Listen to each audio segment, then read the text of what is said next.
Hermanos, que el Señor les bendiga, esperando que la gracia, el favor de Dios, su misericordia siga abundando en sus hogares en compañía de sus seres queridos. Es siempre un privilegio tener la oportunidad de poder compartir el mensaje de la palabra.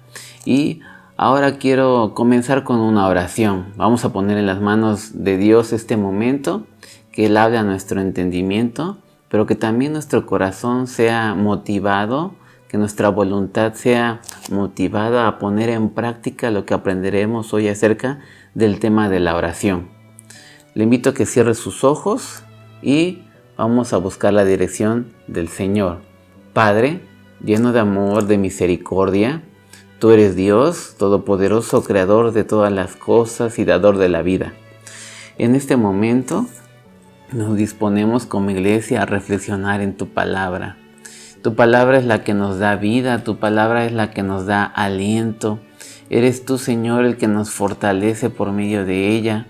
Si alguno de mis hermanos se encuentra en una situación difícil, se encuentra desanimado, se encuentra desfallecido por las aflicciones de este mundo, te pido que sea tu Espíritu Santo el que venga y traiga esa paz, traiga ese descanso, traiga ese ánimo que necesita para seguir adelante.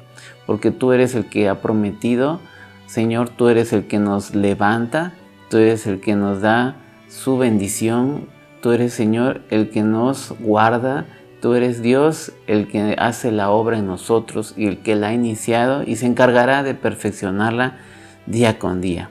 Hoy ponemos en tus manos este momento y te pedimos tu bendición. En el nombre de Cristo Jesús. Amén. Muy bien. Ahora sí, le invito a que abramos nuestras Biblias en el Evangelio según San Lucas. En el capítulo 18 vamos a dar lectura del verso 1 al verso 8. El Evangelio según San Lucas, en el capítulo 18, dice de la siguiente manera.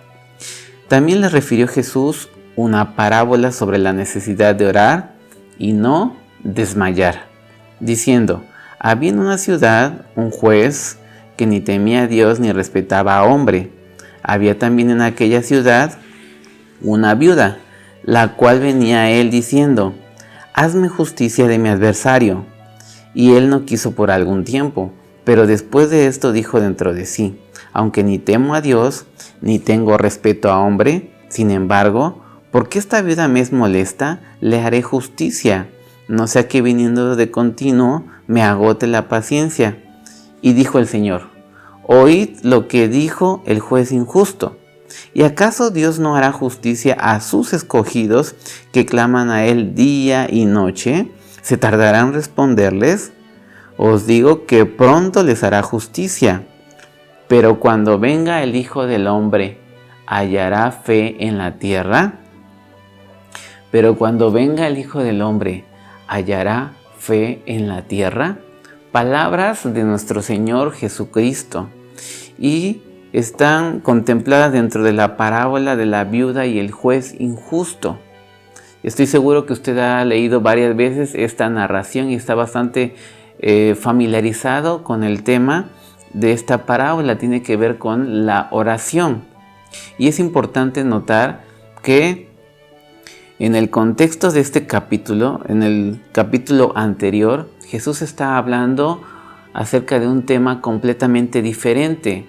Él habla acerca del tema de la segunda venida a este mundo. Él habla del inminente regreso de Cristo a la tierra por segunda ocasión. Y es así que los exhorta a estar avisados, a estar preparados para el segundo regreso. Y es precisamente mediante la oración. Enseguida el maestro pasa de este tema del segundo regreso a el tema de la oración y lo expone mediante esta parábola. El tema de la oración está basado en la metáfora por contraste. Nosotros debemos recordar que una metáfora es una herramienta que nos sirve para comparar entre dos aspectos, entre dos sujetos, y de esta manera poderlo comprender mejor, exponerlo de manera más explícita. Y nosotros utilizamos este tipo de comparación muy cotidianamente en nuestra vida. Por ejemplo, cuando nosotros despertamos y decimos, hoy he dormido como un bebé. Nos estamos refiriendo a que descansamos plenamente. O cuando decimos, aquel joven está más flaco que un charal. O cuando miramos y decimos, es que tú escribes como patas de araña. Eso es una comparación, es lo que estamos más familiarizados. Y de igual manera el contraste es algo que nos sirve para enfatizar una verdad. El contraste nos ayuda a resaltar la verdad frente a nuestros ojos. Es algo muy práctico y que también nosotros podemos recalcar. Dicho de otra manera, nosotros estamos más familiarizados con el sarcasmo. Recuerdo que cuando iba a la preparatoria había un compañero que era muy alto, tenía una estatura mayor a 1,90 y tenía por apodo el Chiquilín. También recuerdo que en mi grupo había un joven que no era muy agraciado físicamente y tenía por apodo Leonardo DiCaprio, haciendo referencia a aquel actor de cine. Entonces nosotros nos damos cuenta que esto es muy útil para que nosotros podamos resaltar una característica, una cualidad que nosotros queremos ejemplificar. Y es así que el Señor usa este contraste para enseñar acerca del tema de la oración. En forma general, nosotros vamos a ver dos aspectos. Número uno, la importancia de la oración o la necesidad que nosotros tenemos de la oración. ¿Por qué es importante orar? No sé si usted se lo ha preguntado, pero ¿por qué orar? ¿Por qué esa insistencia en la palabra sobre la necesidad de orar? Y en segundo término vamos a hablar acerca de la verdadera naturaleza de la oración. Porque la verdadera oración no cuesta trabajo, no es algo tedioso, no es algo difícil, aunque así lo parece muchas veces en la práctica. Pero en realidad, si nosotros comprendemos en qué consiste la verdadera oración, la verdadera naturaleza de esta expresión de fe, nos vamos a dar cuenta que no es difícil, sino va a formar parte de nuestras vidas, va a formar parte de nuestro compromiso con Dios. Y es así que vemos nosotros en la palabra el primer contraste.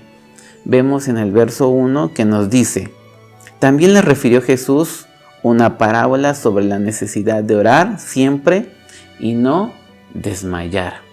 Ese es el contraste de principios, de actitudes. Vemos que por un lado está la oración y por otro lado vemos el desfallecimiento, el desmayar. Jesús está diciendo que solamente existen dos opciones en la vida. O bien oramos o tenemos que aceptar que tendremos que desmayar si no lo hacemos. Jesús dice que o bien aprendemos a orar a un Padre celestial que tal vez no podemos ver, o nos tenemos que atener a las consecuencias sobre nuestra vida espiritual, nuestra vida física, tenemos que desfallecer. No hay otra alternativa, solamente hay dos opciones. Algunos tal vez no puedan estar de acuerdo con esta afirmación, porque pueden decir, no es verdad, hay otras opciones. Podemos poner ejemplos de personas en la vida secular, personas importantes, influyentes, políticos, millonarios, cantantes, artistas, este tipo de personas, escritores, parece que han encontrado un sentido más elevado de la vida y no tienen necesidad de recurrir a la oración o a una fe religiosa. Pero nosotros podemos recurrir o podemos contestar con el mismo ejemplo. Vemos que la vida de estos personajes que aparentemente han encontrado un significado en la vida, en diferentes épocas o trayectos de su historia, podemos darnos cuenta que ellos han tenido momentos de debilidad, de desfallecimiento. Y solo por poner algunos ejemplos, vemos la vida de estos personajes de la farándula, famosos, actores, cantantes, que se les entrevista y cuando se les pregunta acerca de su vida personal, vemos cómo es que ellos dan testimonio acerca de su primer, segundo, tercero, cuarto matrimonio y actualmente se encuentran solos. ¿Por qué? Porque no han experimentado esa tranquilidad, han desfallecido en sus planes, proyectos. Lo mismo los cantantes, cómo han sucumbido ante el mundo de las drogas, han probado de todo, han tenido el éxito en sus manos y sin embargo han sucumbido ante las drogas, han desfallecido. Personas multimillonarias, como podemos ver en las noticias pasadas, cuando hubo devaluaciones, cuando hubo recesiones, que se suicidaron al saber que sus riquezas de un día para otro se esfumaban como el aire. Y podemos poner más ejemplos. Lo cierto es que Jesús tiene razón. En la vida no hay más de dos opciones: o bien aprendemos a orar o nos atendemos a las consecuencias de desmayar, de desfallecer. Y es así que el Maestro presenta esta situación. Nosotros tenemos que aprender a clamar a Dios como un Padre. Él es un Padre. Él tiene los brazos abiertos. Él está con ese deseo de favorecernos, porque como nuestro Padre, Él siempre quiere lo mejor para nosotros. Aunque nosotros a veces no sabemos pedir como conviene, pero nos pasa como aquel niño pequeño.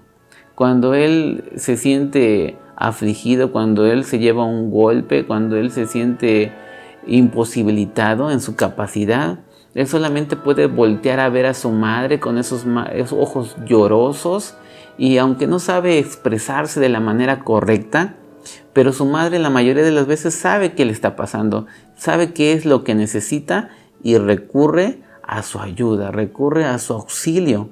Así es Dios, como esa madre, conoce, Señor, Él sabe nuestras necesidades aún antes de que nosotros las expongamos. Y esto nos lleva al segundo contraste acerca de cómo es Dios. Y nos habla la palabra acerca de la viuda y el juez. Esto nos lleva al segundo contraste, el contraste de personalidades. Vemos aquí que el Señor Jesús presenta a dos tipos de personas, una viuda y un juez. ¿Qué más desprotegido y vulnerable en la vida podemos encontrar que una viuda? Y en este caso vemos que estaba siendo hostigada por un adversario. Así que esta mujer, en su desesperación, tal vez no tiene a quién recurrir, así que se dirige ante el tribunal y ahí tiene su encuentro con este hombre, el juez, que es un juez injusto, un hombre inflexible, un hombre deshonesto, un hombre tal vez corrupto, que escucha la petición de esta mujer. Ella está exponiendo su necesidad, necesita desesperadamente que este hombre le haga justicia. Así que este juez, ante este cuadro dramático, porque podemos ver una mujer desprotegida, sin dinero, no logra conmover sus sentimientos, no le afecta la necesidad de esta mujer. Lo más seguro es que esta mujer no tenía dinero, por lo tanto no podría comprar el favor de este juez. Y así nos damos cuenta que por más que ella quisiera rogar, por más que ella suplicara ante este hombre, nunca podría obtener respuesta favorable, porque simplemente no tenía el recurso para que este hombre le hiciera justicia. Parece en todo momento que su esfuerzo por que este hombre le haga caso parece inútil, su caso parece perdido, porque no hay manera, no hay forma en la cual este hombre le pueda ayudar. Este hombre se describe como un hombre con la falta de temor de Dios. Es más, no respeta a los hombres, no tiene temor de la autoridad. Así que es imposible que recurra, es imposible que él favorezca a esta mujer. Y aquí es donde entra la intervención de Jesús. Jesús nos está diciendo que esta mujer, a pesar del panorama tan dramático que puede observarse en esta historia, ella da con la clave, ella encuentra la llave para que esta persona inflexible pueda obrar a favor de ella. Ella encuentra la llave para que este hombre mal dispuesto favorezca a su necesidad, le haga caso. ¿Cuál fue esta situación? Que ella persistió, fue constante, y este hombre no tuvo de dos más que responder a su necesidad. De la misma manera, el Señor está diciendo que la oración perpetua va a ser la clave para que nosotros obtengamos la respuesta que estamos pidiendo. La oración constante va a determinar que nuestra petición sea contestada cabalmente. Y es así que nosotros nos damos cuenta que la oración debe de seguir esta misma tendencia.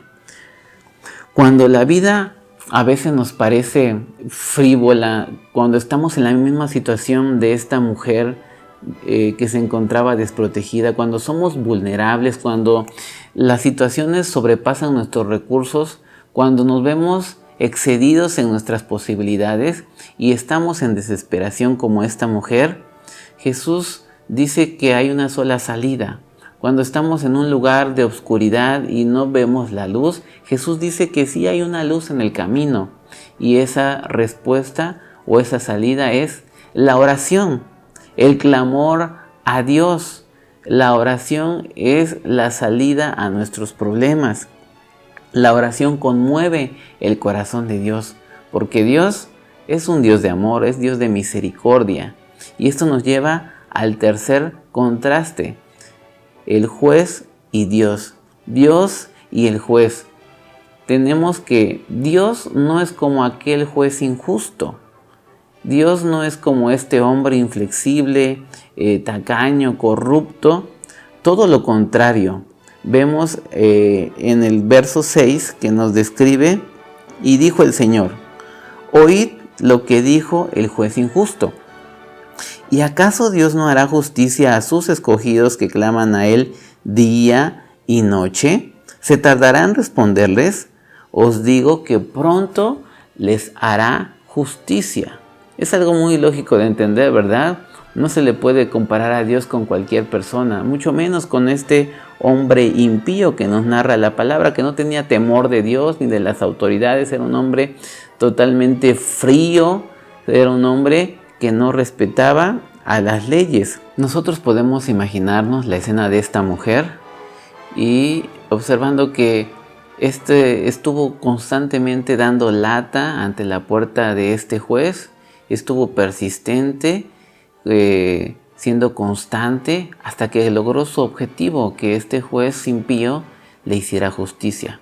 Y podemos llegar a pensar que esta es la forma correcta en la que nosotros debemos de dirigirnos hacia Dios, con esa terquedad, con esa persistencia, pero en realidad no es así, porque nos puede pasar lo que le ocurrió a aquel hombre el siglo pasado, que él se sintió tremendamente conmovido por la situación moral que vivía en su país, así que él proclamó ayuno y oración.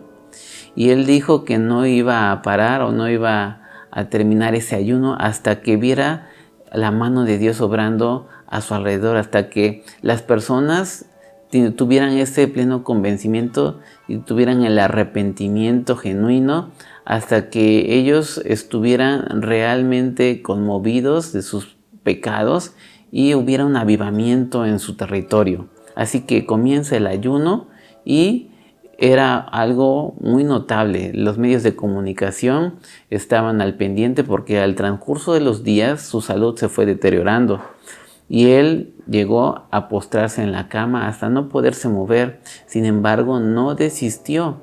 Así pasaron varios días y él continuó en la misma postura. Y es lógico que de determinado tiempo murió. El día de su velorio se dieron a la cita los medios de comunicación y todos elogiaban la gran labor que él había hecho. ¿Por qué? Porque estoy seguro que nosotros en su postura nunca podríamos haber propuesto ayunar. Tal vez lo haríamos por nuestras familias, por un amigo, pero por las personas que no conocemos, pues es algo difícil, y menos tratándose del ayuno. Yo creo que es muy difícil hacer esta situación. Sin embargo, este hombre lo propuso, lo cumplió hasta que él falleció. Pero podemos hacernos una pregunta. ¿Será acaso que él realizó la forma correcta, o lo que él hizo es realmente la oración? La respuesta es no. Sencillamente porque él lo que pretendía hacer prácticamente era un chantaje. Él puso en la mesa su propia vida, pidiéndole a Dios que o contestara su petición de oración o él se moría. Así que nosotros debemos de tener claramente que esto no es oración, porque en realidad Dios es como un padre. Él ya conoce nuestras peticiones, Él ya sabe de qué tenemos necesidad. La oración sencillamente es el clamor de un hijo amado a su Padre. Y esta es la forma en la que Jesús presenta a Dios. Cuando Él enseña a orar a sus discípulos, les dijo: vosotros oraréis así: Padre nuestro que estás en el cielo, santificado sea tu nombre. Cuando Él se encontraba en el huerto del Getsemaní, en ese momento de aflicción, nosotros podemos notar cómo es que Él se dirige a Dios diciendo: Padre mío, si es posible, pase de mí esta copa, pero no se haga mi voluntad sino la tuya. Cuando Él estaba clavado en aquella cruz, al momento de expirar el espíritu, Él clama a gran voz diciendo: Padre, en tus manos encomiendo mi espíritu. Y ese es el objetivo de la historia que Cristo narra: presentar a Dios no como alguien lejano, no como alguien que está ajeno a nuestras necesidades, sino más bien es alguien que está a nuestro lado, es alguien cercano, es un Padre que tiene el deseo de ayudarnos, que tiene esa preeminencia de favorecer a sus escogidos. Generalmente cuando nosotros hacemos ese clamor a Dios, es cuando nos encontramos en una situación difícil, cuando estamos en un lugar de oscuridad, cuando no vemos la salida, cuando no hay luz a nuestro alrededor, cuando avanzamos y nos encontramos con muros, con obstáculos que no nos permiten salir de ese momento de desesperación. Y es ahí donde elevamos nuestra mirada al cielo y decimos: Dios, ayúdame. Padre mío, ayúdame. Quisiera que una luz me guiara por este sendero de oscuridad y me sacara de este momento de aflicción, que una mano me guiara por todo el camino, que me dé la seguridad para que yo pueda salir adelante. Y esa es la forma en la que nosotros a veces pedimos a Dios, pero no siempre obtenemos lo que pedimos, porque Dios como Padre sabe de qué tenemos necesidad en el momento, y Él además conoce qué es lo que nos conviene. Por eso a veces nosotros llegamos a pensar que Dios no escucha, que Dios no responde, porque no vemos lo que nosotros pedimos concretamente. Sin embargo, lo que estamos viendo en la parábola es que Jesús nos dice que Él no tardará en responder. Él llegará su respuesta prontamente. ¿Qué es lo que entendemos cuando alguien nos dice que hará las cosas pronto? Pues es lógico entender que lo hará en el momento, en el instante, que no se demorará, que será en ese mismo instante. Así Dios dice que Él promete su ayuda a sus hijos, a sus escogidos, en el momento, en el instante. Y entonces, ¿por qué no vemos la respuesta en el momento?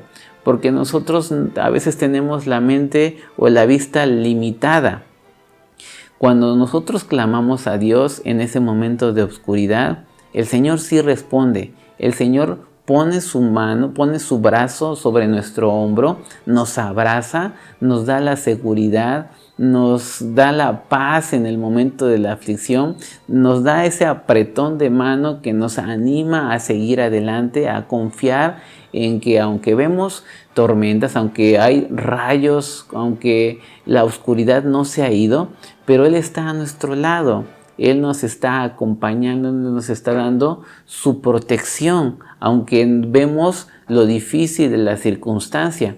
Y esto es precisamente en lo que consiste la respuesta de Dios en el instante, en el momento. Muchas de las peticiones que nosotros realizamos a Dios sí tienen respuesta, pero tiene que ver con una respuesta en el fortalecimiento interno de nuestra vida y no necesariamente en las circunstancias, como ocurrió con aquel niño pequeño que se encontraba en la Segunda Guerra Mundial en Europa.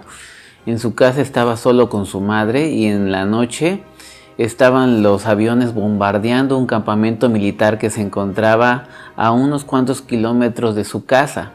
Así que ellos, temerosos, apagan las luces y se abrazan. Ellos tienen temor de que alguno de esos aviones por equivocación suelte un misil cerca del poblado donde se encuentran ellos. Así que ese niño pequeño le dice a su madre que esos ruidos, esas detonaciones, no quiere escucharlas, que se vayan. Y en esa angustia, en esa desesperación, le pide a su madre que cante. La madre angustiada no sabe qué cantar en el momento, pero el niño le dice que cante un himno que ha escuchado en la escuela dominical.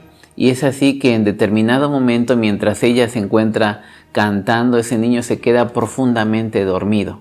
A la mañana siguiente, ese pequeño se levanta con la sonrisa y ahora le exclama a su madre que él nunca más volvió a escuchar esos ruidos, que Dios se llevó aquellas detonaciones.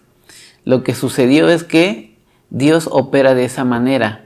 En el momento de la circunstancia adversa, Él trae la paz al corazón, Él trae el consuelo, Él trae el descanso.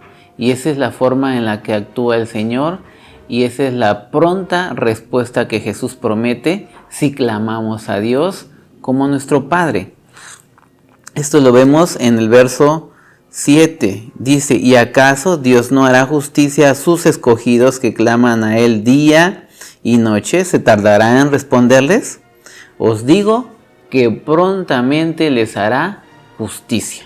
Y finalmente llegamos al cuarto contraste de esta parábola, que lo podemos leer en el verso 8, en la segunda parte del versículo, nos dice, pero cuando venga el Hijo del Hombre, ¿hallará fe en la tierra? Pero cuando venga el Hijo del Hombre, ¿hallará fe en la tierra? Estas dos últimas oraciones, dos enunciados de esta parábola son muy importantes y además reflexivos. Vemos que Jesús dice, pero cuando venga el Hijo del Hombre, es decir, Él se está refiriendo al inminente regreso de Cristo a la tierra por segunda ocasión. Y es que esta es una palabra que ha de cumplirse porque en Dios está la verdad, porque Él no miente, porque en Él no hay sombra de variación, porque Él es fiel a su palabra y no va a dejar de cumplirla. Y todos los acontecimientos que están ocurriendo en los últimos años apuntan a ello. Lo que está sucediendo actualmente en el mundo es una prueba inequívoca de que Jesús está a la puerta, de que Él va a volver prontamente, así como lo leímos aquí en la Escritura. Él va a regresar y esta es una verdad que aunque muchos no lo crean, va a culminarse, va a realizarse. Y es lo que Cristo está diciendo en este enunciado. El segundo enunciado, que es una interrogante, en este podemos observar que sí hay ambigüedad. Es una pregunta que queda al aire, tal vez sí, tal vez no. Y es precisamente porque se está refiriendo a los hombres, a la personalidad del hombre. Dice, cuando venga el Hijo del Hombre, ¿hallará fe en la tierra?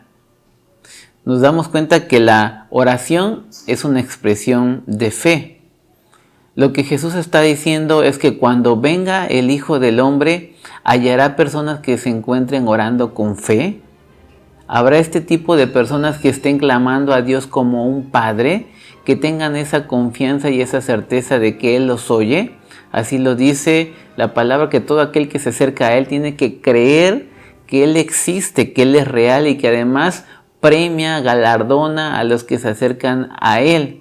Y es que la verdad no tenemos a quién más recurrir. Pedro dijo, ¿a quién iremos, Señor, si solamente tú tienes palabras de vida?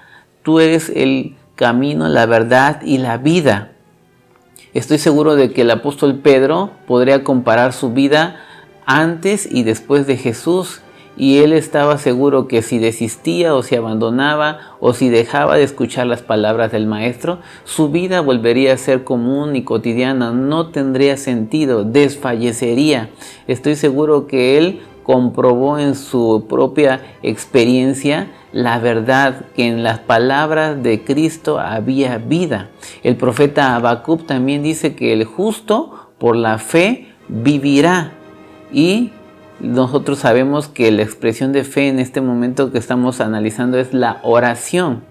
El justo por la oración podrá permanecer en pie, vivirá, no desfallecerá, sino que permanecerá firme porque Dios le sostendrá. Y esto es lo que vamos a concluir en esta hora. El Señor nos está diciendo que solamente hay dos alternativas en la vida, o bien oramos o desfallecemos. No hay dos caminos. Si alguien está en contra de esta postura, tiene una vida para comprobarlo y dar la razón a Cristo. Solamente hay dos opciones, o bien oramos o desfalleceremos. Tal vez usted pueda decirme, yo estoy orando, oro en la mañana, oro al mediodía, en la noche, voy a los servicios de oración y sin embargo me siento desfallecer. ¿Qué es lo que está sucediendo? Cristo dijo, si oramos, no desmayaremos. Tal vez estamos orando y a pesar de ello desfallecemos. Y es precisamente porque no hemos encontrado la verdadera naturaleza de la oración. Y esta se basa precisamente en el clamor de un hijo amado a su Padre, cuando él tiene la plena confianza y certidumbre de fe que su Padre le escucha y que además le responde en el instante. Su petición no se desvanece en el aire, sino que ve la respuesta prontamente, en el momento, en el instante, y esto consiste en el fortalecimiento de su vida interior, en el fortalecimiento de su espíritu. Esa es la forma inmediata que Dios promete que Él va a responder a sus escogidos. Si nosotros clamamos a Él de día y de noche, Él va a responder en el momento oportuno y en el instante. Esta es la expresión que el Señor concluye en la última frase, que es una interrogante. Cuando Cristo venga a la tierra, ¿hallará fe? Cuando Cristo venga por segunda vez a este mundo, ¿encontrará hombres que estén orando con esa fe que Él espera ver en sus hijos, en sus escogidos? Si estamos sucumbiendo ante las adversidades, si la vida nos resulta deprimente, si no tenemos propósitos, si nos sentimos aburridos, si nos sentimos deprimidos, infelices, es porque no estamos orando con fe, hermanos. Es porque no estamos realmente confiando en nuestro Padre. En este momento la palabra nos invita a ello, a orar con fe, porque la palabra es muy clara. Cuando Cristo venga por segunda ocasión a esta tierra, que creemos que este es un hecho inminente, ¿hallará fe en nuestros corazones? ¿Hallará fe en nuestras oraciones? Vamos a hacer una oración. Padre, te damos gracias por tu palabra, porque somos instruidos, porque tu palabra nos permite entender que tu respuesta llega en el instante cuando nosotros clamamos con fe a un Padre celestial, porque tú eres nuestro Padre. Tú estás dispuesto a favorecernos. Tu ayuda está a la puerta. Solamente tenemos que clamar, Señor, con fe, con una actitud diferente, creyendo que recibiremos y confiando que tú pronto vendrás a esta tierra, que tu venida está cercana. Por eso tenemos que perseverar en oración, pero sobre todo en fe. Te damos gracias en el nombre de Jesús. Amén.